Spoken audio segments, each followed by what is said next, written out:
So, this morning, or should I say, for Japan at least, last night, as it's 2023 over there, a unification took place between Joshua Franco and Kazuto Ioka. I did a prediction video on the fight, and this was to potentially unify the WBO and WBA titles. The WBO being held, obviously, by Ioka, and the WBA title, which was regular and therefore elevated, held by Joshua Franco. This has been a unification, sort of a year in the running, since Yerwin Ankahas was meant to unify with Ioka. He pulled out, the Fukunaga fight took its place, and Ioka himself has been sort of desperate for a unification, and I suspect due to his desire for one and him not really getting super motivating fights, save maybe the Nietes fight to rectify, obviously, a blemish on his record. Certainly, Ioka was going to be far more motivated for a fight like this than for a Fukunaga or a Rodriguez. Franco was coming off of a good run of form, albeit a long layoff. He had defeated Andrew Maloney multiple times, the first one in an upset, and in the third fight to rectify what what should have been a blemish in the second fight, where he was cut over his right eye and was ruled pretty much. It was basically a phantom no contest, as the referee determined that despite the telecast having not shown any really concrete evidence that a punch had caused that a headbutt had caused the laceration over Joshua Franco's left eye, I believe it was, that the fight was an unintentional headbutt, or had been determined on an unintentional headbutt, and therefore needed to be stopped through a no contest, instead of what it should have been, which was a rightful TKO victory for Maloney.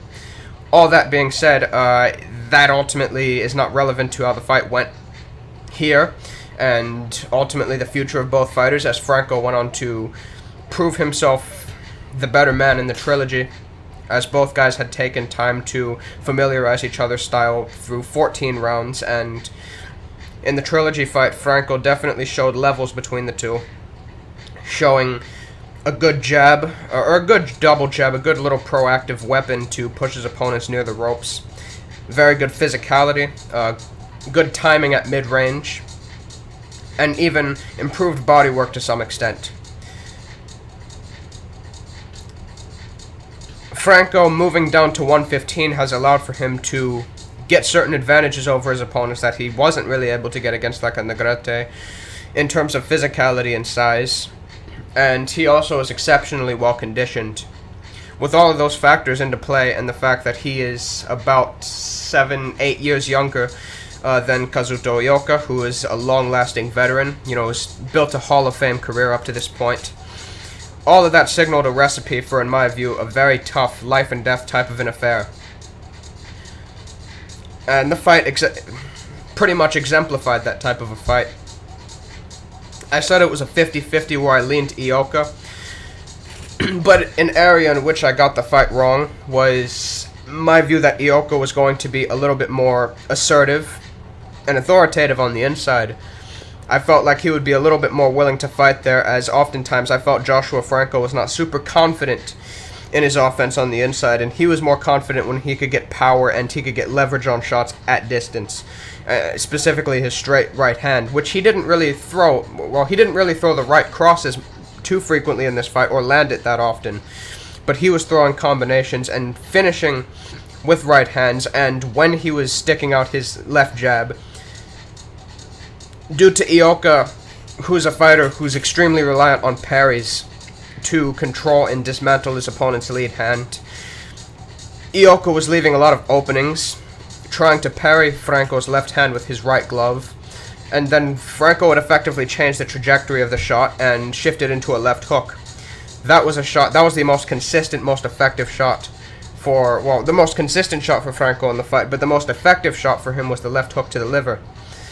Those shots were pretty much set up through the same means. He would occasionally vary the jab to the body, which I felt he could have utilized more to push Ioka to the ropes or keep him on the ropes with more frequency. But when he landed the left hook to the body, I believe he momentarily stunned Ioka on a couple of occasions, landing it flush on the liver. Physically, Ioka really couldn't hang with him. He was forced to fight most of this fight going backwards, using a little bit more movement that I think he would have bargained for.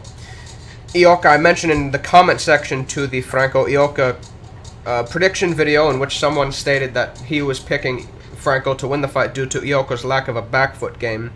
I disagree that he lacks a back foot game. I do believe that he is capable of fighting on the back foot. I think that, however, he does have limitations in the fact that, and especially these are even more easily exploited with him fighting, you know, bigger, longer opponents, pause.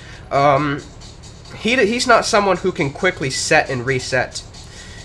Ioka is not really like his compatriots to some extent in the fact that people like Naoya Inoue and individuals like that, he has a combination of power and speed and therefore explosiveness. Ioka is not an extremely heavy-handed fighter. He's a very damaging and debilitating body puncher, but he's not someone who can get you out of there with one punch. And he doesn't have overwhelming foot speed that can allow for him to get in and out of range, while simultaneously allowing for him to quickly set and reset to get his combinations or jabs off. So he was forced to basically wait for Franco to overcommit, and as the smaller man, and I think a lot of people underestimate this, you know, especially when it came to the Loma versus Lopez fight. I feel like heading into that fight, a lot of people tend to underestimate how much it takes out of an older, especially an older fighter, but just a smaller fighter, period, a smaller, less athletic fighter, how much is required of them in order for them to get their work off as effectively as a bigger, more athletic guy. A bigger, more athletic guy can basically land their long range. They can land at their long range, whereas the smaller opponent can't.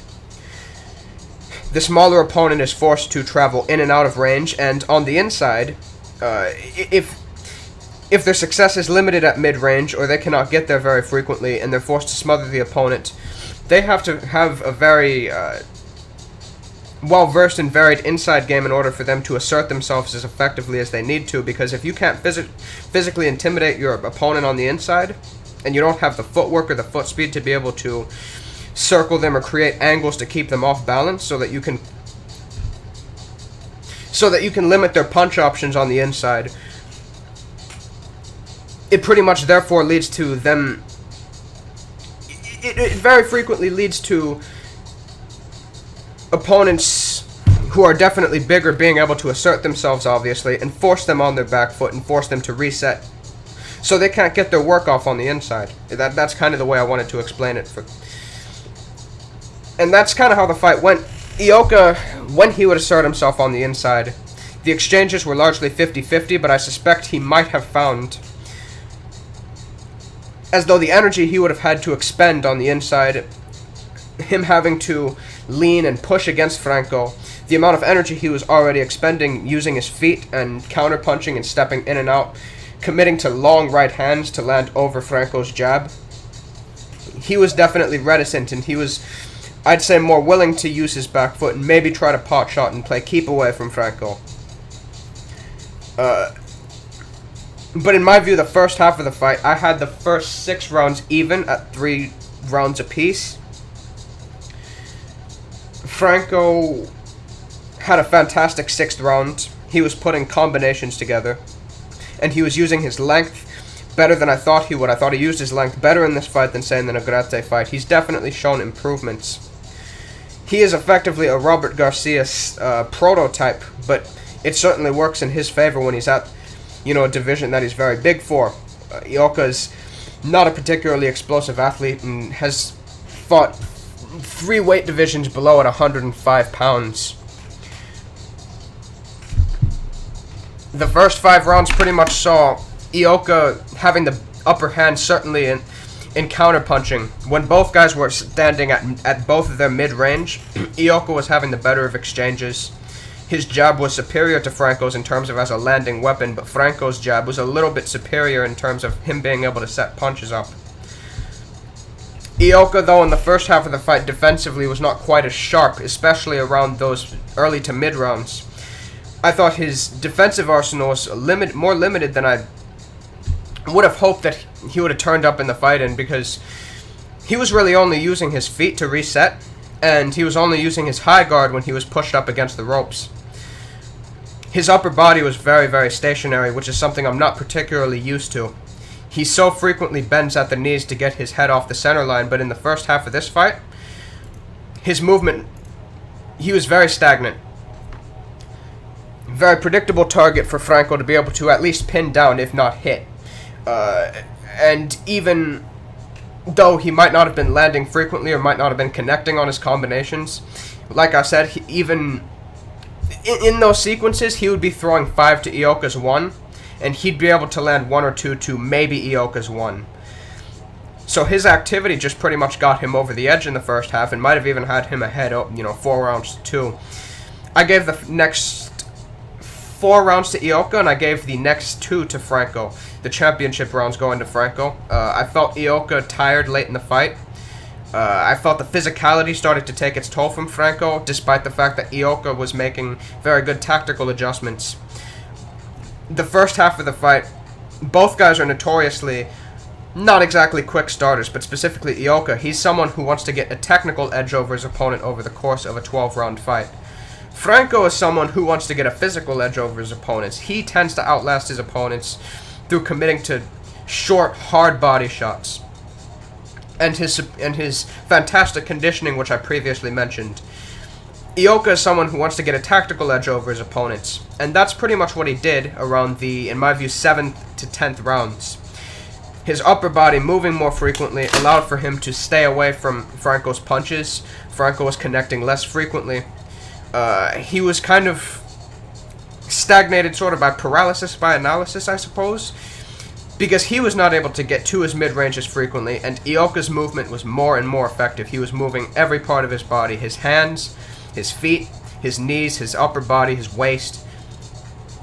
He was parrying punches. He looked far the more fluid and the more technically sound fighter, which I still conclude that he is, but the last 2 rounds, the physicality began to take its toll, and Franco really turned it up.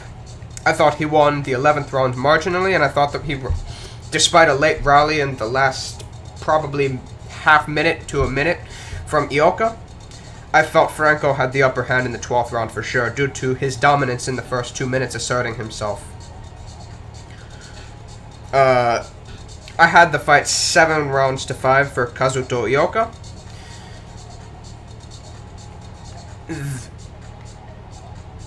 Really, I cannot complain with any type of scoring, and I feel those who claim robbery or claim even a gift, I believe, to those who might approach this video and repeat those sentiments, I want you to go back to your scorecard if you can remember, or if you get the opportunity to maybe watch some of the fight back, and tell me the rounds in which you had swing rounds or you felt could have gone the other way.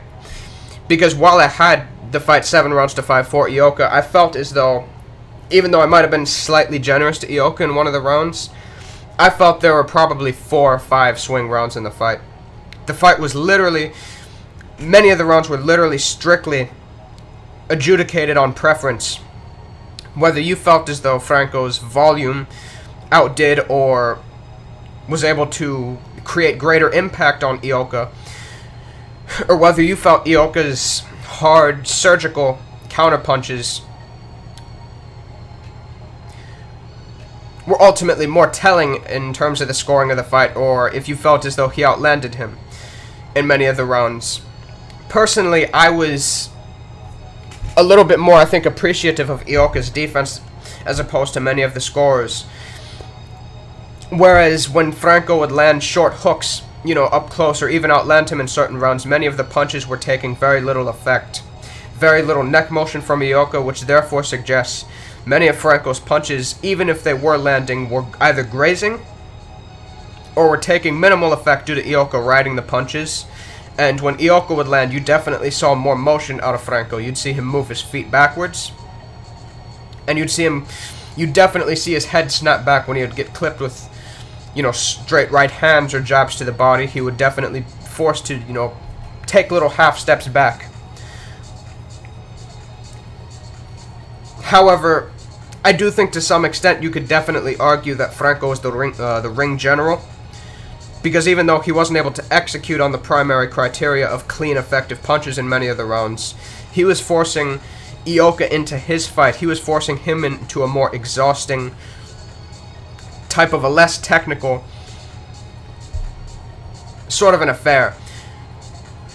And that pretty much opened up the floodgates for much of his success, and for many people to score the fight in his favor. I really couldn't argue with who you had the fight scored for. Great fight. Where do both guys go? Franco, I really don't know. I do think there are unifications on the table for him, but I doubt he gets an Ioka rematch. I suspect the WBO will order a Nakatani fight, which I think Ioka would probably prefer to take, despite the fact that there's less hardware at stake in that fight. It is bigger domestically, and if he can beat someone like a Nakatani, he still remains at the top, domestically in Japan, save Inoue, and he can continue on to unifications, even potentially bringing even more lucrative value to the table. And the WBO will order it, as Nakatani has enacted his clause to instate himself as mandatory, due to the fact that he held the WBO title at the division below 112 pounds. Franco has many options on the table, though. I don't know of any mandatories being ordered for him. There really is no WBA reduction that needs to be set in stone, due to the fact that Estrada already vacated the super belt, which thus allowed for him to be the primary title holder in the division. So, he has options. He could make an Estrada unification. Many people felt as though Estrada ducked him. He was ultimately...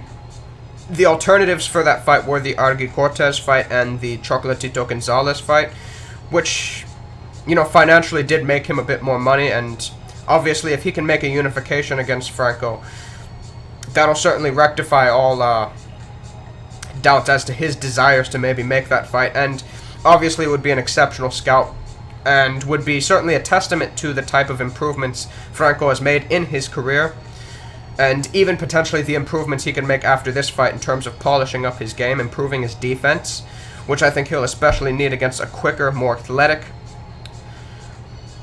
type of an in-and-out fighter as Estrada is.